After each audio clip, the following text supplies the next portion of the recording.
Was ist der Unterschied zwischen Flatterzunge auf der einen Seite und Growling? Das geht kurz und knapp zu erklären, deswegen hier der Quick-Tipp.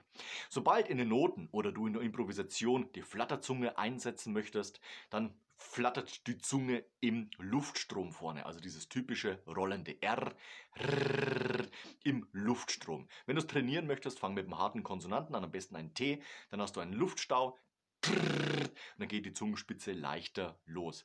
Vorne passiert es, nicht hinten im Hals. Die Flatterzunge klingt dann so.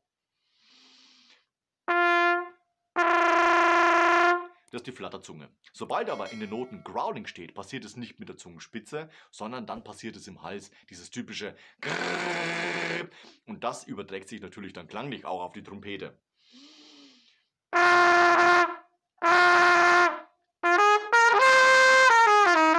Also ein dreckiger, schmutziger Sound mit breiter Brust, sehr aufdringlich und ganz anders als die Flatterzunge. Dieses Motiv einmal mit Flatterzunge gespielt. Klingt anders. Insgesamt etwas eleganter, aber dieser dreckige, dirty Sound, der geht dadurch verloren. Nochmal mit Growling.